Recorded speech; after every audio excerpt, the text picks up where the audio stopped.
এজন্য আমার কথা হলো, যারা বেনামাজি এরা সারাদিন যদি বলে আল্লাহর খুশির জন্য কোরবানি দিচ্ছি, তাকে এই শরীকের মধ্যে নেওয়া যাবে না। আওয়াজ দেবেন ঠিক কিনা? কয় তুমি নামাজ পড়ো না, নামাজ পড়তে এক টাকা খরচ হয় না, ফেরের নিচে এসে নামাজ পড়বা, 5 ওয়াক্ত নামাজ আল্লাহ তোমার উপর ফরজ করে দিয়েছে। কোরআনের মধ্যে বারবার আল্লাহ বললেন ওয়াকিমুস সালাহ ওয়াকিমিস সালাহ, তুমি নামাজ পড়ো বান্দা, নামাজ পড়ো।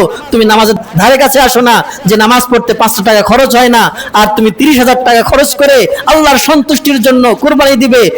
এই কথাটা ইবলিস শয়তান বিশ্বাস করবে না। চিল্লায়ে বলেন ঠিক কিনা? আল্লাহ তাআলা তার প্রিয় হাবিবকে ডেকে বলেন, ও আমার প্রিয় হাবিব, আমি আপনাকে কাউসার দান করেছি। এই কাউসার হলো এত বড় নিয়ামত, যে নিয়ামতটা আমি আল্লাহ আপনি ছাড়া অন্য কোন ব্যক্তিকে দান করে নাই, কোন নবীকেও দান করি নাই, কোন শহীদকেও দান করি নাই। পৃথিবীতে আমার যত বান্দা আছে, ও আমার হাবিব একমাত্র কাউসারের মালিক আপনি, আপনাকে কাউসার দান করলাম। আপনি ছাড়া কাউসারের মালিক কেউ থাকবে না। সুবহানাল্লাহ, ঠিক না? কাল কিয়ামতের ময়দানে ওই হাউজে কাউসার থেকে রাসূলের সত্যকার যারা উম্মত, রাসূলের সুন্নাতের অনুসারী, রাসূলকে মহব্বতকারী সত্যিকার অর্থে, তাদেরকে রাসূল সাল্লাল্লাহু আলাইহি ওয়াসাল্লাম নিজ হাতে পানি পান করিয়ে তাদের হৃদয়টাকে শীতল করে দেবেন। আল্লাহু আকবার। বিসমিল্লাহ বলো বিসমিল্লাহ, তব নামে কাজ শুরু করি আল্লাহ। সবাই পড়েন, বিসমিল্লাহ বলো বিসমিল্লাহ, তব নামে কাজ শুরু করি আল্লাহ। হোক না সে কাজ যত ছোট আর বড়, আল্লাহর নাম দিয়ে কাজ শুরু করো। হোক না সে কাজ যত ছোট আর বড়, আল্লাহর নাম নিয়ে কাজ শুরু করো। কামে কাজে বরকত দেবেন আল্লাহ, কাজে কামে বরকত দেবেন আল্লাহ। তব নামে কাজ শুরু করি আল্লাহ, তব নামে কাজ শুরু করি আল্লাহ। বিসমিল্লাহ বলো বিসমিল্লাহ, তব নামে কাজ শুরু করি আল্লাহ। পড়েন সুবহানাল্লাহ।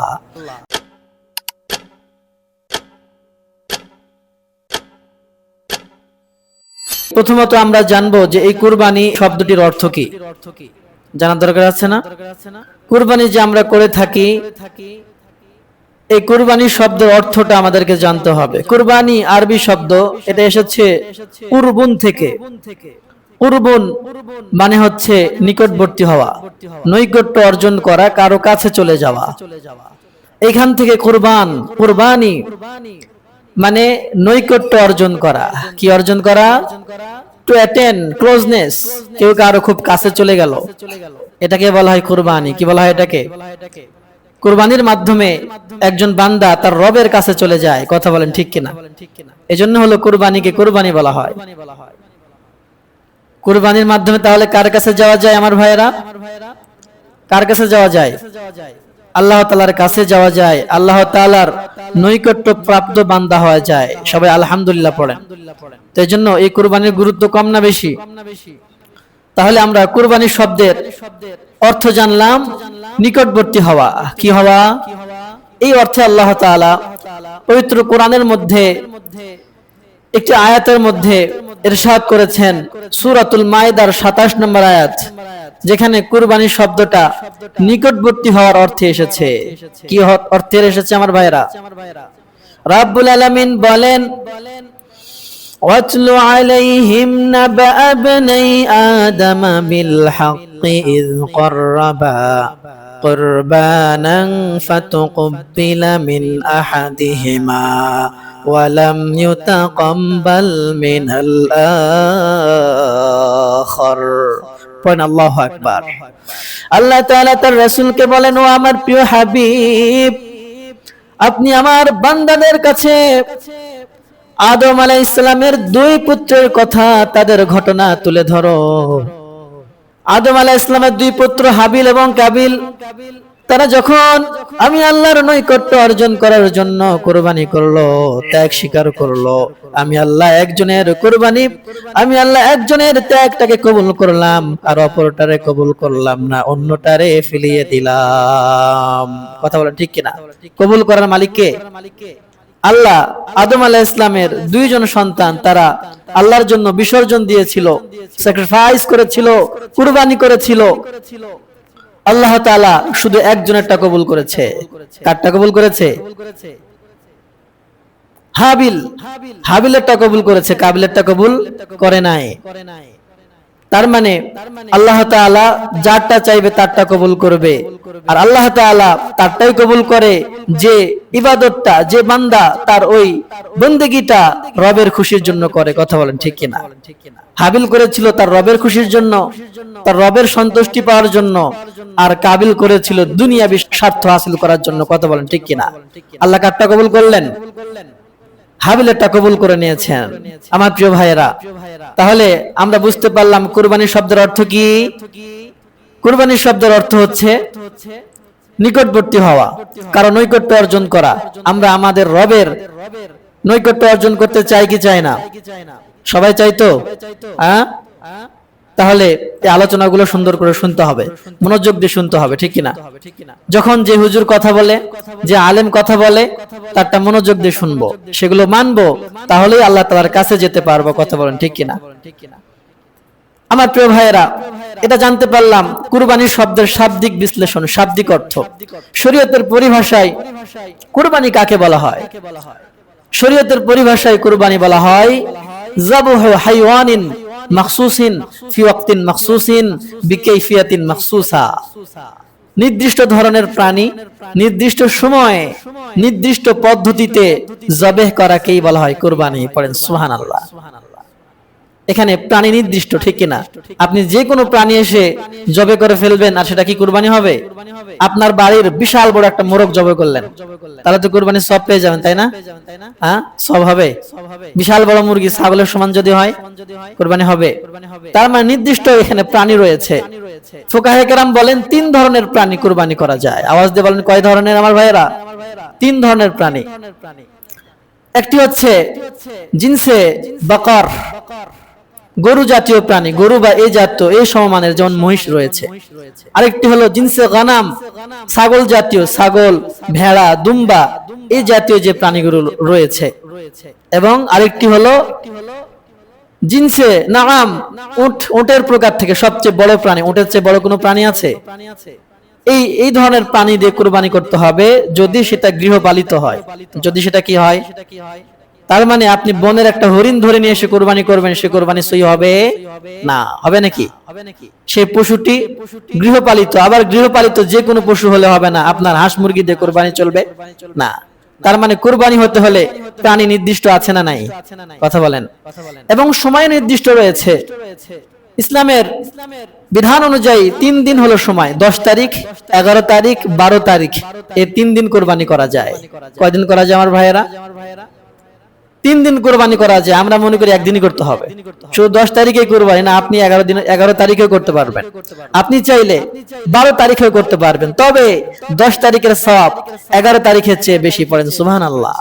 আর 11 তারিখের সওয়াব 12 তারিখের চেয়ে বেশি। পড়েন সুবহানাল্লাহ। আর এই 3 দিনের সওয়াব সারা বছরের চাইতে বেশি। সুবহানাল্লাহ। রাসূল বললেন এই কুরবানির 3 দিন, এই 3 দিনে আল্লাহ তাআলার কাছে পশুর রক্ত প্রবাহিত করা এটা যতটা প্রিয়, অন্য কোন আমল আল্লাহ তাআলার কাছে প্রিয় নাই। পড়েন সুবহানাল্লাহ। আমার প্রিয় ভাইয়েরা, তাহলে নির্দিষ্ট দিনও রয়েছে, আপনি সারা বছর কুরবানি করতে পারবেন না। আবার নির্দিষ্ট পদ্ধতি রয়েছে। নির্দিষ্ট কি রয়েছে? পদ্ধতি। আপনি যেভাবে মন চাইবেন সেভাবে কিন্তু কুরবানি করতে পারবেন না, সেভাবে জবে করতে পারবেন না। একটা নির্দিষ্ট কাইফিয়ত বা পদ্ধতি আছে না নাই? কথা বলেন। অন্যরাও, আমাদের অন্যান্য ধর্মাবলম্বী ভাইয়েরাও পশু জবে করে, এক কোপ দিয়ে পার করে দেয়, এরকম আছে না নাই? ঘাড়ের দিক থেকে অনেক জোরে কোপ দিয়ে অমানবিক ভাবে পশুটাকে মেরে ফেলে, হত্যা করে ফেলে, এরকম আছে না নাই? আর আমাদের ইসলাম ধর্মে পশুকে জবে করা হয় অত্যন্ত সুন্দরভাবে, বিনয়ের সাথে, যাতে করে পশুর কষ্ট কম হয়। পড়েন সুবহানাল্লাহ। ধারালো ছুরি দিয়ে তাকে ধরে আস্তে করে গলার দিক থেকে, যাতে করে সহজেই মরে যায়, তার জীবনটা বের হতে সহজ হয়। কথা বলেন ঠিক কিনা? এবং জবে করার আগে অবশ্যই কি বলতে হবে? বিসমিল্লাহ বলতে হবে। আপনি যদি বিসমিল্লাহ না বলেন তাহলে আপনার কুরবানি সহি হবে? কথা বলেন। কেউ যদি ইচ্ছাকৃতভাবে বিসমিল্লাহ বলা ছেড়ে দেয় তাহলে তার কুরবানিটা সহি হবে না, ওই পশুটা হারাম হয়ে যাবে। পরে নাউজুবিল্লাহ। তবে অনিচ্ছায় ভুলে গেছি, ছুটে গেছে, অনিচ্ছায় বাদ পড়ে গেছে, এরকম হয় না? পশু ধরতে ধরতে আর টেনশনে মাথায় কাজ করছে না, বিসমিল্লাহ বলবো না কি বলবো, কোন দিক থেকে ছুরি চালাবো, এরকম হয় না মাঝে মধ্যে? টেনশনে আমি ভুলে গেলাম যে বিসমিল্লাহ বলতে হবে। বিসমিল্লাহ ভুলে গেলেও সে কুরবানিটা কবুল করে নেবে কে? কারণ রাসূল বললেন রুফিয়া আন উম্মতি আল খাতা ওয়ান নিসিয়ান। সুবহানাল্লাহ পড়েন। আমার উম্মতের থেকে যত ভুল ত্রুটি, অনিচ্ছায় কোনো পাপ যদি হয়ে যায়, সে পাপ আল্লাহ তাআলা পাপ হিসেবে গ্রহণ করে না, সেটাকে ক্ষমা করে দেয়। পড়েন সুবহানাল্লাহ। আমার প্রিয় ভাইয়েরা, তার মানে আল্লাহ তাআলা আমাদেরকে কতটা ভালোবাসেন, আমাদেরকে কতটা মহব্বত করেন। আমাদের ভুল ত্রুটি আল্লাহ তাআলা এটাকে পাপ হিসেবে গণ্য করে না, এটাকে গুনাহ হিসেবে লেখে না। অনিচ্ছায় যদি কোনো কাজ হয়ে যায়, ভুলে যদি কোনো গুনাহের কাজ হয়ে যায়, সেটা উম্মতে মুহাম্মাদের কোনো উম্মতের জন্য পাপ হয় না। সুবহানাল্লাহ। রাসূল বললেন রুফিয়া আন উম্মতি আল খাতা ওয়ান নিসিয়ান।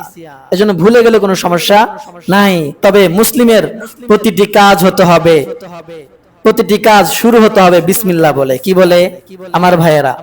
বিসমিল্লাহ বলে শুরু হতে হবে। প্রত্যেকটি কাজ যদি আমি বিসমিল্লাহ দিয়ে শুরু করি, আল্লাহর নাম দিয়ে শুরু করি, তার মধ্যে বরকত ঢুকিয়ে দিবে কে? বিসমিল্লাহ বলো, বিসমিল্লাহ, তব নামে কাজ শুরু করি আল্লাহ। সবাই পড়েন বিসমিল্লাহ বলো, বিসমিল্লাহ, তব নামে কাজ শুরু করি আল্লাহ। হোক না সে কাজ যত ছোট আর বড়, আল্লাহর নাম দিয়ে কাজ শুরু করো। হোক না সে কাজ যত ছোট আর বড়, আল্লাহর নাম নিয়ে কাজ শুরু করো। কামে কাজে বরকত দেবেন আল্লাহ, কাজে কামে বরকত দেবেন আল্লাহ। তব নামে কাজ শুরু করি আল্লাহ, তব নামে কাজ শুরু করি আল্লাহ। বিসমিল্লাহ বলো, বিসমিল্লাহ, তব নামে কাজ শুরু করি আল্লাহ। পড়েন সুবহানাল্লাহ। তার মানে আমার ভাইয়েরা, একজন মুসলিম যখন তার প্রভুর নাম দিয়ে, তার রবের জিকির দিয়ে কোনো কাজ শুরু করে, সেই কাজের মধ্যে বরকত দিয়ে দেয় কে? এজন্য ইসলামের বিধান হলো প্রত্যেকটি কাজের শুরুতে একজন মুসলমান বিসমিল্লাহ বলবে, তার রবের স্মরণ করবে, তার রবের পক্ষ থেকে তৌফিক চাইবে, তার রবের পক্ষ থেকে সাহায্য চাইবে, তারপরে সে কাজটা শুরু করবে। ঠিক কিনা? তার কারণ একজন মুমিনের অন্তর থেকে বিশ্বাস হলো সে কোনো কাজ করতে পারে না তার রব যদি তাকে তৌফিক না দান করে। চিল্লায় বলেন ঠিক কিনা? প্রত্যেকটা কাজ কার তৌফিকে করি? কিন্তু আল্লাহর তৌফিকে হবে বলে বসে থাকলে হবে নাকি? শ্রম আমাকে দিতে হবে। ঠিক কিনা? শ্রম দেওয়ার পরে, পূর্ণ চেষ্টা করার পরে তাওয়াক্কুল কার উপরে? এটা ছিল রাসূলের সুন্নাহ। রাসূল পূর্ণ চেষ্টা করতেন আর ভরসা রাখতেন কার উপর? আমার প্রিয় ভাইয়েরা, তাহলে বুঝলাম কুরবানির জন্য নির্দিষ্ট পদ্ধতি রয়েছে। এই পদ্ধতির বাইরে কুরবানি করলে আপনার কি কুরবানি সহি হবে? আমার ভাইয়েরা, তাহলে আমরা এতক্ষণের আলোচনায় কুরবানির শব্দের শাব্দিক অর্থ এবং পারিভাষিক অর্থ বুঝতে পারলাম। এবার আসি যে এই কুরবানি আমরা যে করব, এই কুরবানিটা আমার উপরে কি ফরজ নাকি ওয়াজিব নাকি নফল? না করলেও চলবে? জানার দরকার আছে না নাই? কুরবানি সচ্ছল সামর্থ্যবান ব্যক্তির উপরে ওয়াজিব। আমার ভাইয়েরা, আবার বলছি, কুরবানি সামর্থ্যবান সচ্ছল ব্যক্তির উপরে ওয়াজিব। কার উপরে ওয়াজিব? সামর্থ্যবান ব্যক্তির উপরে। সবার উপরে কি ওয়াজিব নাকি? যার টাকা নাই, পয়সা নাই, বা টাকা থাকলেও নির্দিষ্ট পরিমাণ নেই, তার চেয়ে কম আছে, তার উপরে কি কুরবানি ওয়াজিব হবে? ওয়াজিব হবে না, কিন্তু সেও করতে পারে, করলে তাকেও সওয়াব দিয়ে দেওয়া হবে। সুবহানাল্লাহ। কিন্তু ওয়াজিব হবে যার সামর্থ্য রয়েছে। এখন কি পরিমাণ সামর্থ্য থাকলে কুরবানি হবে? কি পরিমাণ অর্থ থাকলে তার উপর কুরবানি ওয়াজিব হবে? তো এখানে ফুকাহে কেরাম বলেন যে ব্যক্তির উপরে যাকাত ওয়াজিব হওয়া পরিমাণ সম্পদ রয়েছে তার উপরেই কুরবানি ওয়াজিব হবে। কি পরিমাণ? এখন আবার যাকাত ওয়াজিব হওয়া পরিমাণ সম্পদ কি? মূলত যাকাত, ফিতরা, যত ধরনের বিধান, কুরবানি, এগুলির সম্পর্ক হচ্ছে স্বর্ণ চাঁদির সাথে, স্বর্ণ এবং চাঁদির সাথে। যদি কারো কাছে 52.5 ভরি চাঁদির সমপরিমাণ মূল্য থাকে, টাকা থাকে, যেটা প্রয়োজনের অতিরিক্ত, তাহলে তার উপরে যাকাত ফরজ। আর এই সম্পদ যদি এই 3 দিনে থাকে, 10 তারিখ, 11 তারিখ এবং 12 তারিখ, তাহলে তার উপরে কুরবানি ওয়াজিব। কি পরিমাণ সম্পত্তি আমার ভাইয়েরা? 52.5 ভরি চাঁদির মূল্য। এখন চাঁদির মূল্য কি এক থাকে নাই কম বেশি হয়? কম বেশি হয় না? কম বেশি হয়। আজকে আমি খোঁজ নিয়ে দেখলাম যে 3400 টাকা ভরি, মিডিয়াম কোয়ালিটি যেটা 3400, তাহলে সে হিসাব অনুযায়ী মোটামুটি 1,78,500 টাকা আসবে। কম বেশি হতে পারে, কম বেশি হতে পারে। তার মানে বর্তমান সময়ে চাঁদির যে মূল্য চলছে সে অনুযায়ী যদি কারো কাছে 1,70,000+ টাকা থাকে, তাহলে তার উপরে কুরবানি ওয়াজিব হয়ে যাবে, তার জন্য কুরবানি আবশ্যক হয়ে যাবে। কথা বলেন ঠিক কিনা? কি হয়ে যাবে? আবশ্যক হয়ে যাবে। তবে এটা শুধু হানাফি মাযহাবের উলামায়ে কেরামদের মত। যারা হানাফি মাযহাব অবলম্বন করেন তাদের নিকটে কুরবানি হচ্ছে ওয়াজিব। বাকি শাফি মাযহাব, মালিকি মাযহাব এবং হাম্বলি মাযহাব, বাকি 3 মাযহাবের উলামায়ে কেরাম বলেন যে কুরবানি হচ্ছে সুন্নাতে মুআক্কাদা। কুরবানি কি? সুন্নাতে মুআক্কাদা। কই হুজুর এটা বলার দরকার কি? এতদিন তো এই আলোচনা কেউ নিয়ে আসে নাই, আমি নিয়ে আসলাম, তার একটা কারণ আছে। তাহলে মাযহাব কয়টা? 4টা মাযহাব। এই 4 মাযহাবের ইমামদের 2 রকম মত পেলাম। হানাফি মাযহাব যারা বলেন ওয়াজিব, আবশ্যক করতেই হবে, না করলে কি হবে? গুনাহ হবে। আর বাকি 3 মাযহাব বলেন সুন্নাতে মুআক্কাদা। সুন্নাতে মুআক্কাদা কাকে বলে? সুন্নাতে মুআক্কাদা ওই সুন্নাতকে বলা হয় যেটা তরক করলে তার আমলনামায় গুনাহ দিয়ে দেওয়া হয়। পড়েন নাউযুবিল্লাহ। তাহলে ওয়াজিব আর সুন্নাতে মুআক্কাদার মধ্যে পার্থক্য কি? শুধু নামটা পার্থক্য, ঠিক কি না? ওয়াজিব ছাড়লেও গুনাহ হবে, সুন্নাতে মুআক্কাদা ছাড়লেও কি হবে আমার ভাইয়েরা? গুনাহ হবে।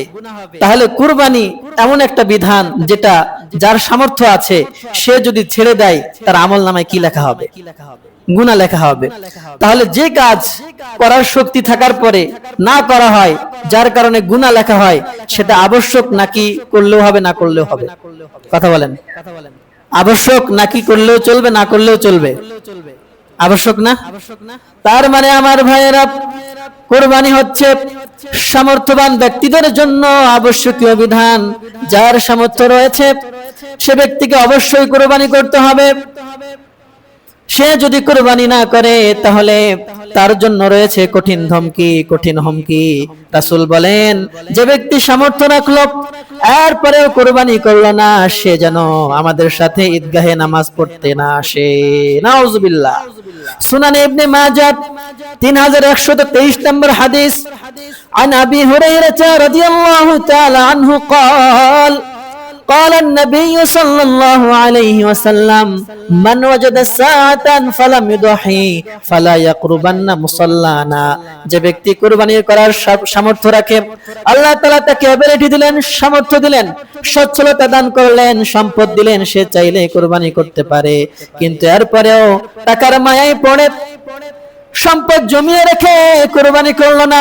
যে কুরবানিটা আল্লাহর কাছে কুরবানির দিনে সবচাইতে বেশি প্রিয় আমল ছিল, সে আমলটা করলো না। ওই নাফরমান যাতে করে ঈদগাহের ময়দানে না আসে। নাউযুবিল্লাহ।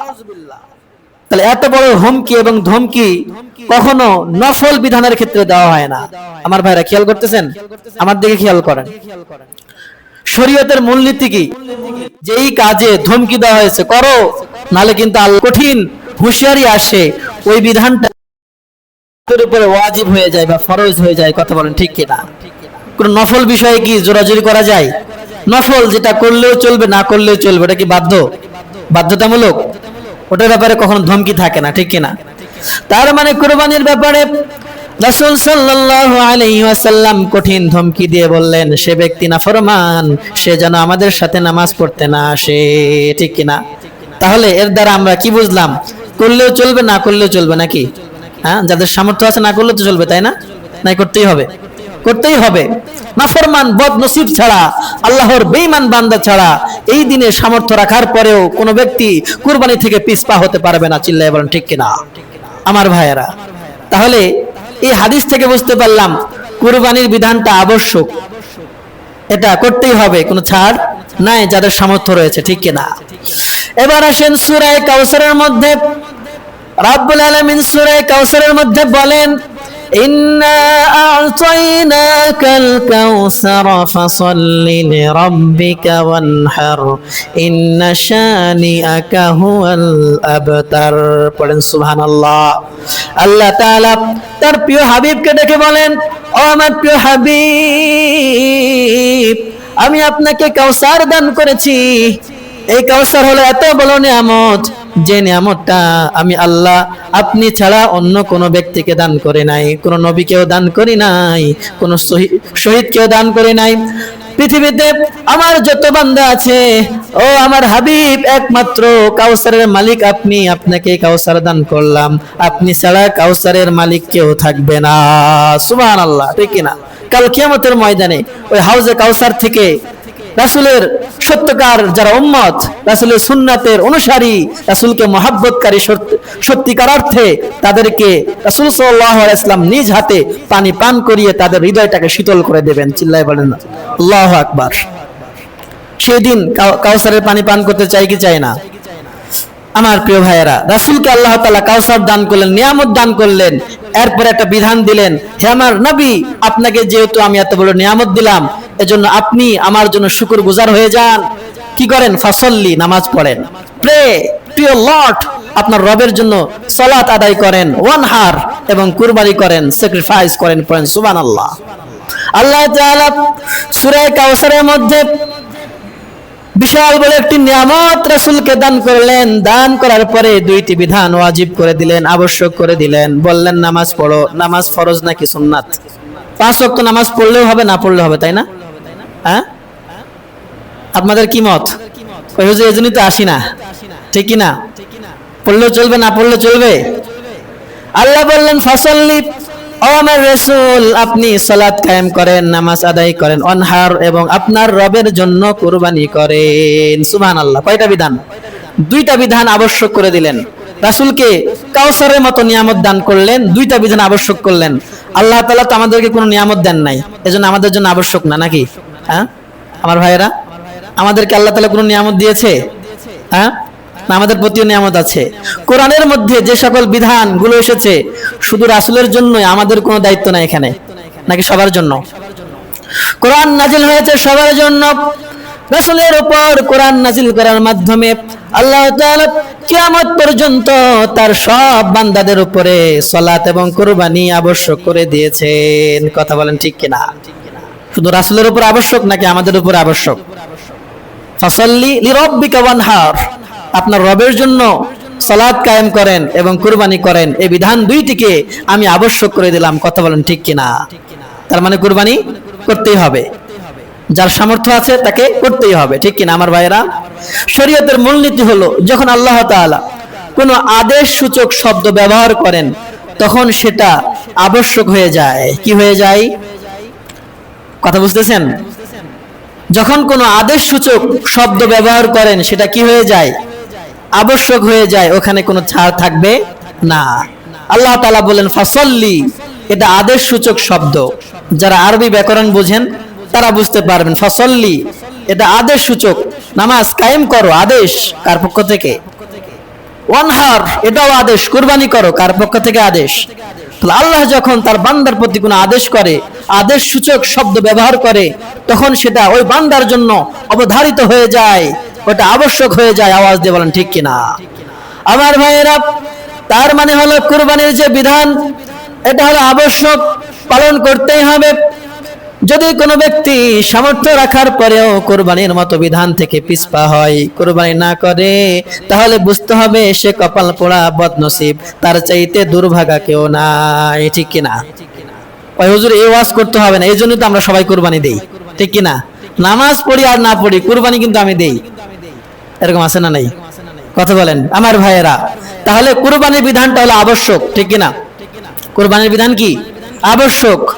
আপনি এই 3 ধরনের পশুকে কুরবানি করতে পারবেন। তবে মনে রাখতে হবে, ছাগল জাতীয় যে প্রাণীর কথা বললাম ওখানে কোনো শরীক চলবে না। শরীক চলবে? আর গরু এবং উট এই 2 শ্রেণীর মধ্যে 1 থেকে শুরু করে সর্বোচ্চ 7 ভাগ পর্যন্ত দেওয়া যাবে। কত ভাগ? সর্বোচ্চ 7 শরীকে কুরবানি দেওয়া যাবে, ঠিক কি না? সেই বিষয়ে সামনে কথা বলবো, হাদিস রয়েছে।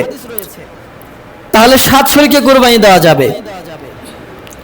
তবে এই ক্ষেত্রে খেয়াল রাখতে হবে, কুরবানি অনেক সওয়াবের বিধান। প্রতিটি পশমে পশমে আল্লাহ তাআলা ওই কুরবানি দাতাকে সওয়াব দিয়ে দেন। সুবহানাল্লাহ। রাসূল সাল্লাল্লাহু আলাইহি সাল্লাম যখন সাহাবাদের সামনে কুরবানির কথা আরজ করলেন, ও আমার সাহাবারা কুরবানি করো, সাহাবায়ে কেরাম জিজ্ঞাসা করলেন, মা হাযিহিল আদাহি ইয়া রাসূলুল্লাহ, কুরবানিটা কি আমাদের রাসূল? কুরবানিটা কি? এটা কেন করব? ওমা লানা ফিহা ইয়া রাসূলুল্লাহ, এই কুরবানি করলে আমাদের কি লাভ, কি সওয়াব পাবো? রাসূল বললেন, বিকুল্লি শারাতিন হাসানা, ও আমার সাহাবীরা, যে ব্যক্তি কুরবানি করবে, যেই পশু আল্লাহর সন্তুষ্টির জন্য জবে করবে, ওই পশুর দেহের মধ্যে যে কয়টা পশম থাকবে, আল্লাহ তাআলা প্রত্যেকটি পশমের বিনিময়ে একটি করে সওয়াব তার আমলনামায় দিয়ে দেবে। সুবহানাল্লাহ। সাহাবায়ে কেরাম অবাক, এত সওয়াব, এত সওয়াব! কত পশম হিসাব করা যাবে? কথা বলেন। আমার মাথায় কয়টা পশম আছে আমি বলতে পারবো? হ্যাঁ, দাঁড়িয়ে একজন বলেন যে আমি গুনেছি, সম্ভব? আমার মাথা, ছোট্ট একটা মাথা, এখানে কয়টা পশম আমি জানি না। তাহলে ওই পশু, গরু, ছাগল, ভেড়া, উট, দুম্বা, এগুলির গায়ে কতগুলি পশম আছে এটা কি হিসাব করতে পারবে না? তাহলে কত সওয়াব ওই কুরবানি দাতার আমলনামায় দিয়ে দেওয়া হয়। পড়েন সুবহানাল্লাহ। রাসূল বললেন, প্রত্যেকটি পশমের বিনিময়ে সওয়াব। সাহাবায়ে কেরাম অবাক হয়ে গেলেন, তাদের মনে সন্দেহ চলে আসলো, গো আল্লাহর রাসূল, ভেড়া এমন একটা প্রাণী যার গায়ে অনেক পশম, ফামাসসুফু ইয়া রাসূলুল্লাহ, ও আল্লাহর হাবিব, ও আল্লাহর রাসূল, তাহলে ভেড়া যদি কুরবানি করি, তাহলে ভেড়ার পশমের, প্রতিটি পশমের বিনিময়ে কি আমি সওয়াব পাবো নাকি? রাসূল বললেন, ওয়ালিসসুফি বিকুল্লি শারাতিন হাসানা, হ্যাঁ, যদি কোনো ব্যক্তি ভেড়া কুরবানি করে, আল্লাহর সন্তুষ্টি অর্জনের জন্য ভেড়া কুরবানি দেয়, ওই ভেড়ার গায়ে যে কয়টা পশম থাকবে, ওই ভেড়ার পশমের বিনিময়ে আল্লাহ সওয়াব দিয়ে দিবেন। সুবহানাল্লাহ। আপনি যেই পশু কুরবানি করবেন, সেই পশুর গায়ে যত পশম থাকবে, আল্লাহ তাআলা প্রত্যেকটি পশমের বিনিময়ে সওয়াব দিয়ে দিবেন। সুবহানাল্লাহ। আল্লাহর ভান্ডার কি কম আছে নাকি? সওয়াব দিলে তো আল্লাহ শেষ হয়ে যাবে নাকি? আল্লাহ টেনশন করে, সওয়াব দিলে পরে আর কি দেবো, এখন তো দিয়ে শেষ, পরে আর কি দেবো, এরকম টেনশন আছে নাকি আল্লাহর? আমার ভাইয়েরা, তাহলে কি পরিমাণ সওয়াব আমরা পাবো এই কুরবানি করলে? তো যত সওয়াব বেশি, আবার এটার রিস্কও বেশি, ঠিক কিনা? যদি কোনো ব্যক্তি খালেস নিয়ত ছাড়া অন্য কোনো নিয়তে কুরবানি করে, তাহলে তার কুরবানিটা সই হবে না, ওই কুরবানিটা আদায় হবে না। পড়েন নাউজুবিল্লাহ। অনেকের নিয়ত আছে না নাই? কি নিয়ত? গোশত খাওয়ার নিয়ত, ঠিক কিনা? কথা বলেন। গোশত খাওয়ার নিয়তে যদি কুরবানি করা হয়, কুরবানি কি সহি হবে? হ্যাঁ, সামনে ঈদের পরে তো ছেলের বিয়ে, মেয়ের বিয়ে, তো গোশত তো কিনতেই হবে, তো একটা গরু কুরবানি দিয়ে দেই, তাহলে এই কুরবানির গোশত দিয়ে পার করে দেওয়া যাবে, এরকম আছে না নাই? কথা বলেন। আবার অনেকে আছে নামাজ পড়ে না, শরীয়তে অন্য কোনো বিধান আদায় করে না, হজ ফরজ হয়েছে কিন্তু হজে যায় না, যাকাত ফরজ কিন্তু যাকাত দেয় না, নামাজ ফরজ, নামাজ আদায় করে না, যে নামাজ আদায় করতে একটা পয়সাও খরচ হবে না, ঠিক কিনা? নামাজ আদায় করতে 1 পয়সা কি খরচ আছে নাকি আমার ভাইয়েরা? 1 পয়সাও খরচ হয় না, ওই নামাজে আসে না, আবার ওই ব্যক্তি হাজার হাজার টাকা, 20,000, 25,000, 30,000 টাকা খরচ করে কুরবানি দেয়, এরকম বান্দা আছে না নাই? এরকম বান্দাকে আপনারা কখনো শরীক নেবেন না। মনে রাখবেন, 7 জন শরীকে আমরা অধিকাংশ কুরবানি দিয়ে থাকি। 7 জন শরীকের 6 জনের টাকা হালাল, 6 জনের টাকাই সম্পূর্ণ হালাল, পিওর, কোনো ঝামেলা নাই। 6 জনের ইখলাস ভালো, নিয়ত ঠিক আছে, বাকি একজনের ঝামেলা। কয়জনের ঝামেলা? একজন, এর নিয়তের মধ্যে ভেজাল অথবা টাকার মধ্যে ভেজাল, 7 জনের কুরবানি বরবাদ করে দেওয়া হবে। পড়েন নাউজুবিল্লাহ। আমার ভাইয়েরা, তাহলে আবার ঝামেলা আছে না নাই? হ্যাঁ, তাহলে যেখানে যত সুবিধা, সেখানে তত বেশি অসুবিধাও আছে, ঠিক কিনা? যেখানে লাভ যত বেশি সেখানে ক্ষতি হওয়ার সম্ভাবনাও বেশি থাকে। এজন্য আমার কথা হলো, যারা বেনামাজি এরা সারাদিন যদি বলে আল্লাহর খুশির জন্য কুরবানি দিচ্ছি, তাকে এই শরীকের মধ্যে নেওয়া যাবে না। আওয়াজ দেবেন ঠিক কিনা? কয় তুমি নামাজ পড়ো না, নামাজ পড়তে 1 টাকা খরচ হয় না, ফেরের নিচে এসে নামাজ পড়বা, 5 ওয়াক্ত নামাজ আল্লাহ তোমার উপর ফরজ করে দিয়েছে। কোরআনের মধ্যে বারবার আল্লাহ বললেন ওয়াকিমুস সালাহ ওয়াকিমিস সালাহ, তুমি নামাজ পড়ো বান্দা, নামাজ পড়ো। তুমি নামাজের ধারে কাছে আসো না যে নামাজ পড়তে 500 টাকা খরচ হয় না, আর তুমি 30,000 টাকা খরচ করে আল্লাহর সন্তুষ্টির জন্য কুরবানি দিবে। এই কথাটা ইবলিস শয়তান বিশ্বাস করবে না। চিল্লায়ে বলেন ঠিক কিনা? বিশ্বাস করবে? এই ধরনের ব্যক্তিদেরকে শরীক নেওয়া যাবে না। খুব খেয়াল করবেন আমার ভাইয়েরা। এজন্য খুব সেনসিটিভ, খুবই গুরুত্বপূর্ণ বিষয়। নিয়তের মধ্যে ভেজাল যদি একজনের থাকে, কারো কুরবানি সই হবে না। এজন্য আমি সবসময় বলে থাকি, যারা নামাজি, 5 ওয়াক্ত নামাজি, তাদের টাকা যদি হালাল হয় আপনারা একসাথে শরীক হবেন। আর যদি এরকম না পান, আপনি একটা ছোট্ট ছাগল দিয়ে কুরবানি দেন, আল্লাহ তাআলা আপনারটা কবুল করে নেবে। কথা বলেন ঠিক কিনা? দরকার আছে শরীক হওয়ার? বড় গরু দিতে হবে। কে বলেছে? বড় গরু দিলাম, নিয়ত ঝামেলা, অন্যের টাকার মধ্যে ঝামেলা, আমার একটা সওয়াবও হলো না, বরং এই আমল আমাকে জাহান্নামে নিয়ে যাবে। ঠিক কিনা? ছোট্ট ছাগল দিলাম, আমার নিয়ত ঠিক, আমার টাকা পয়সা সব ঠিক, এটা আল্লাহ তাআলা কবুল করে নেবেন। পড়েন সুবহানাল্লাহ। আমার প্রিয় ভাইয়েরা, তাহলে শরীক নির্বাচন করব দেখে শুনে, বুঝে শুনে। কথা বলেন ঠিক কিনা? সবাইকে কি শরীক নেওয়া যাবে?